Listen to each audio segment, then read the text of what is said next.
여러분, 안녕하세요. 오늘은 12월 4일 토요일입니다.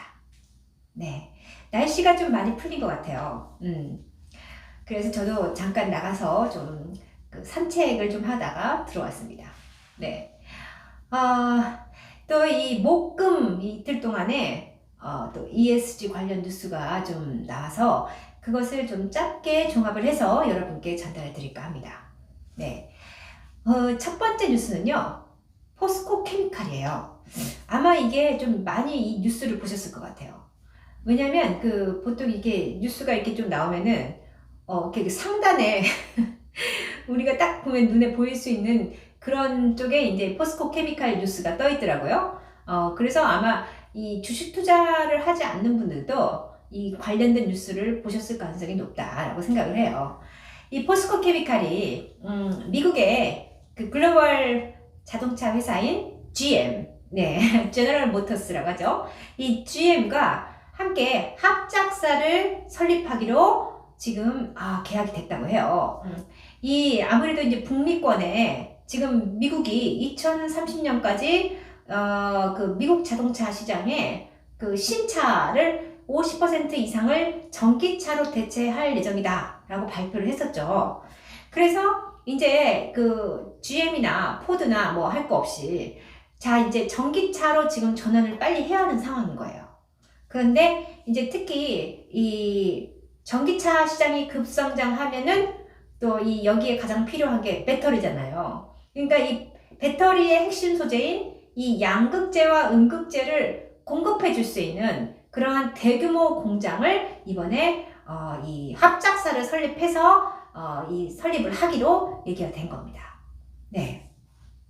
그런데 실제로 이 GM과의 인연은 좀 오래됐더라고요. 포스코 케미칼하고. 이제 LG 화학에 이제 지금 앞으로 곧 분사가 되죠. LG 에너지 솔루션. LG 에너지 솔루션과 GM이 2019년도에 이미 그 얼티엄 셀즈라는 그 합작사를 설립을 한 거예요. 그래서 이 전기차용 핵심 소재인 이 양극재 공급사를 이제 그 얼티엄 셀즈로 이제 해서 설립을 한 거예요. 그래서 여기에 이 포스코 케미칼이 작년도 12월에 그 얼티엄 셀즈라는 합작사에 이 전기차용 배터리 핵심 소재인 양극재를 공급하기로 이미 이제 선정이 되었다고 해요. 그래서 이제 그것을 위해서 지금 포스코 케미칼이 전라남도 광양에 6만 톤 규모의 이 공장을 지금 건설하고 있다고 합니다. 그런데 올 4월에는요, 그 GM 전기차에 탑재될 좀 더 수명이 길고 급속 충전이 가능한 전기차 배터리용 음극재, 저팽창 음극재를 독자적으로 개발을 해서 이거를 아까도 말씀드렸듯이 GM과 LG 에너지 솔루션의 합작사 그 얼티엄 셀즈에 이거를 공급하기로 그렇게 또 계약이 체결이 됐다고 해요. 결국은 이번에 포스코 케미칼이 이 GM과 양극재 합작사를 설립해서 이 북미 지역에 대규모 생산 공장을 건립한다는 그런 소식을 발표를 하면서 글로벌 어떤 점유율 이게 상당히 높아진 거예요. 그래서 이 지금 사실은 양극재는 그 이제 전기차 배터리의 40%를 차지하는 소재라고 합니다. 그런데 이제 이 포스코 케미칼과 GM이 합작사를 만들어서 오는 2024년도부터 이 하이니켈 양극재를 생산해서 이제 GM의 전기차에 이 그 전기차 배터리에 이것을 공급할 예정이라고 해요. 근데 이제 그 투자 규모나 이제 공장의 위치 등등은 나중에 이제 다시 추후에 발표를 할 예정이라고 합니다.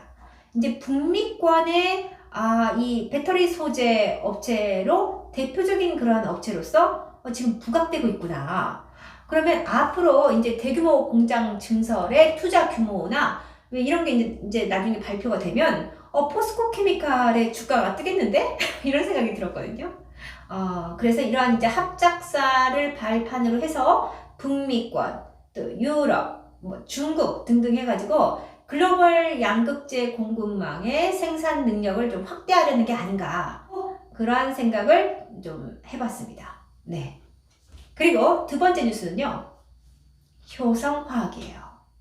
제가 효성그룹에 대해서는 그 효성 TNC나 뭐 효성 첨단 소재 뭐 이 정도를 언급한 적이 있는 것 같아요.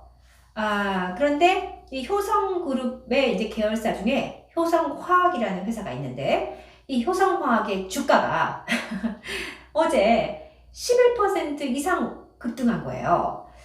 그래서 이제 그거와 관련된 뉴스가 나왔어요.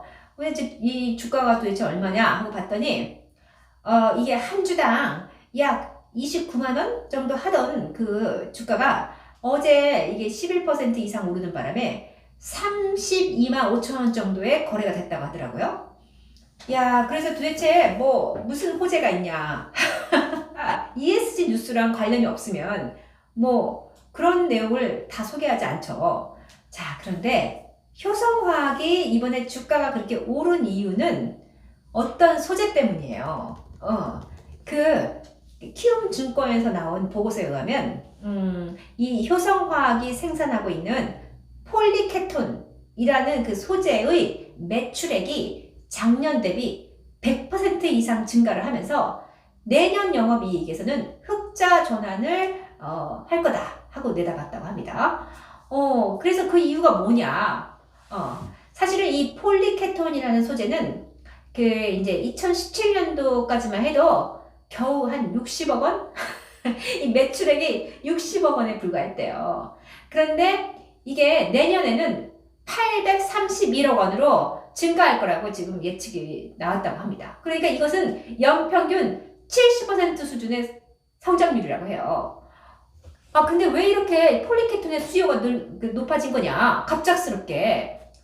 자, 그 이유는 그동안 지금 좀 코로나19가 있고 뭐 그래가지고 이제 자동차 업체가 아무래도 부품 단에서 공급이 원활하지 않았죠.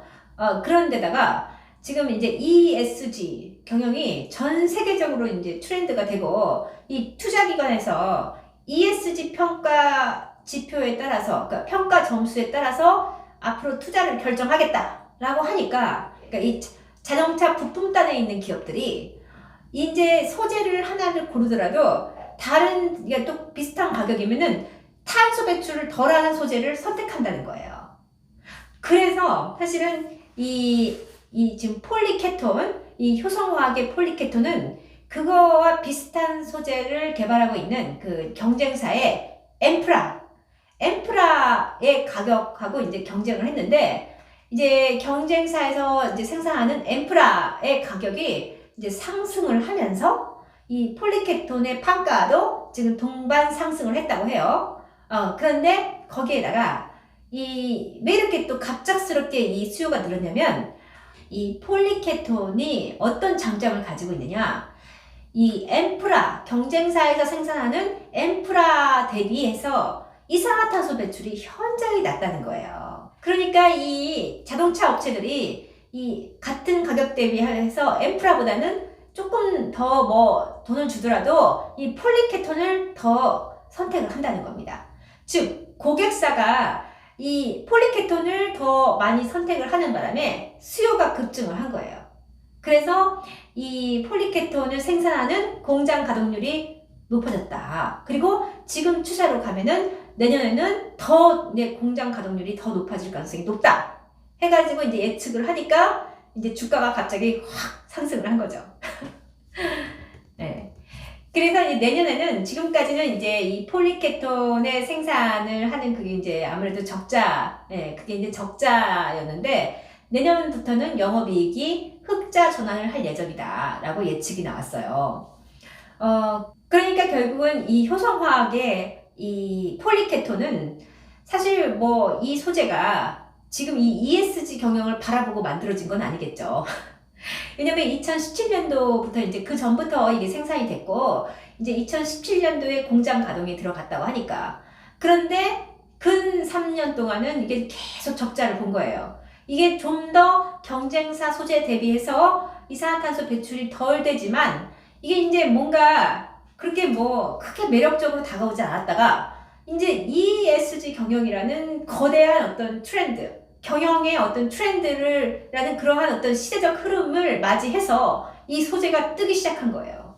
참, 그래서 이 운을 타는 거예요, 이게.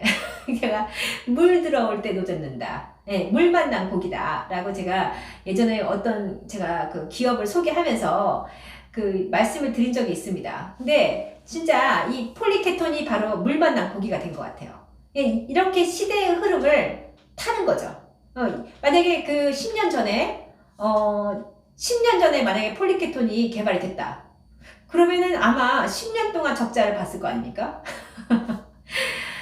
그러니까 이게 다 때가 있는 것 같아요. 다 때가 있고, 그러니까 이 소재도 소재 나름의 라이프 사이클, 이 생명의 그런 어떤 그 라이프 사이클이 있어요. 전주기라고 하죠.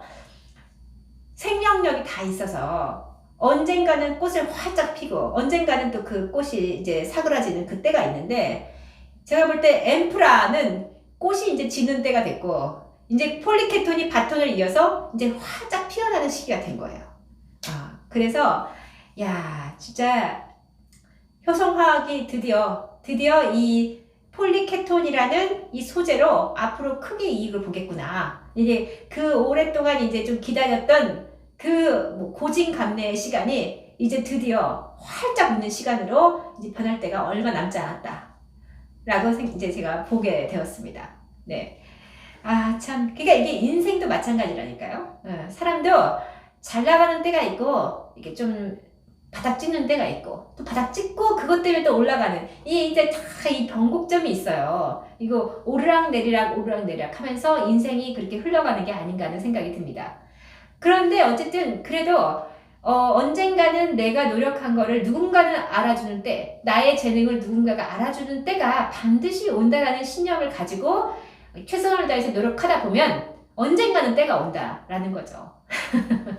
자, 세 번째 뉴스는요, 영풍이라는 기업이에요. 이 영풍은요, 방금 전에 제가 포스코 케미칼이 2차전지 소재 업체라고 했죠. 이 영풍은 그 2차전지를 다 사용한 후에 버려지는 폐 배터리를 가지고 리사이클을 하는 그러한 어떤 그 사업을 추진하고 있는 그런 회사예요. 그래서 2차전지의 그 폐 배터리를 이 리사이클링, 즉 재활용하는 분야에 이제 앞으로 선두적으로 나설 기업이다 하고 해서 여러분께 좀 소개를 해드릴까 해요. 이 영풍에서 최근에 이 2차전지 리사이클링 분야의 기술연구소, 즉 전략 희소 금속 캠퍼스를 설립을 하고 그 회사 자체에서 보유한 기술력을 바탕으로 해서 2차전지 재활용 사업 추진 계획을 발표했다고 합니다. 자, 그런데 이 이제 영풍이라는 회사는 그 어떤 기술을 가지고 있냐면 건식 육용 리사이클링 기술을 가지고 있어요. 이게 이제 건식 잔사 처리 기술이라고 합니다. 이게 이제 뭐냐면 아무래도 제가 예전에 코스모화학이라는 그 회사를 소개하면서 그 코스모화학이 습식 재련 기술 분야에서 국내 최고라고 제가 설명을 한 적이 있어요. 근데 이 영풍은 습식이 아니라 건식. 이 건식 분야에서는 또 굉장히 기술력을 가지고 있는 것 같습니다. 그래서 영풍이 아연을 재련하는 그 업체인데 전 세계 4위라고 합니다. 그래서 이 석포에 재련소를 운영하고 있거든요. 근데 이제 그렇게 아연을 재련하는 그 기술력을 바탕으로 해서 그 전략 금속 회수 기술이라고 합니다. 이것을 바탕으로 해서 이 수도권에 2차전지 리사이클링 기술연구소를 설립했다는 거예요. 그래서 이제 드디어 재활용 시장에, 특히 폐 배터리 재활용 시장에 뛰어든 겁니다. 그러니까 폐 배터리를 재활용하는 사업은 이 사용 후 배터리에서 이 리튬 또는 코발트, 또 니켈 등등의 배터리의 핵심 소재를 추출하는, 그래서 추출해서 재생산하는 그러한 사업이라고 합니다. 네. 그리고 제가 한번 그 ESS와 폐 배터리의 부활이라는 그 영상에서 전반적인 내용을 한번 여러분께 소개해 드린 적이 있어요. 영풍은 결국은 아연을 재련하는 기술을 바탕으로 해서 이런 금속의 회수 기술을 이제 쌓아놓은 거예요. 그러니까 축적을 해온 거죠. 그래서 이것을 바탕으로 해서 이 폐배터리에서 이제 거기에 들어간 그런 금속들을 이 추출해낼 수 있는 기술력을 확보한 그런 회사인 거예요. 보통의 다른 그 기업들은 습식 재련, 그러니까 습식 재련을 통해서 이 리사이클링을 하는 기술을 확보를 하고 있어요. 그러니까 습식 공정은 2차 전지를 셀 단계까지 분해를 한다고 합니다. 그런데 이 건식 기술은요, 이 건식의 그 용융로에서 이 모듈 단계까지 분해를 해서 그래서 각종 유기금속을 회수하는 방식이라고 해요. 그런데 이것이 이 습식 공정에 비해서 적은 비용으로 많은 양의 배터리를 처리할 수가 있대요. 그리고 그 금속들을 회수하는 비율도 좀 훨씬 높다고 합니다. 그러니까 이 영풍이 지금 완전히 이 건식 융용, 이 리사이클링, 이 기술, 이것을 엄청나게 지금 그러니까 이 기술력에 대한 앞으로의 전망을 굉장히 잠재력을 크게 잡고 있는 거예요. 그래서 특히 건식 융용 리사이클에서 회수가 안 된 것들, 회수가 안 되고 이 슬래그 형태, 이 슬래그라는 거는 마치 진흙 같은 거예요. 우리가 이제 어디 가면은 그 공장 근처에 이렇게 막 그 진흙벌처럼 생긴 거, 이렇게 그 뭐죠? 그러니까 찌꺼기예요, 찌꺼기. 공장에 이렇게 원자재를 돌리고 남은 찌꺼기가 물과 섞이면은 슬래그 같은 형태가 되더라고요. 그 슬래그 형태로 빠져나가던 리튬까지도 회수를 다 할 수 있다고 합니다. 이야. 그러니까 원래의 주력 사업이었던 아연을 재련하는 그러한 기술에서 축적된 그 노하우로 이 건식 잔사 처리 기술까지도 지금 적용을 해서 이 앞으로 이제 이 2차 전지 폐 배터리에서 이러한 리튬, 코발트 이런 이제 여러 가지 금속들을 거의 90% 이상 회수를 할 수 있다고 지금 보고 있다고 합니다.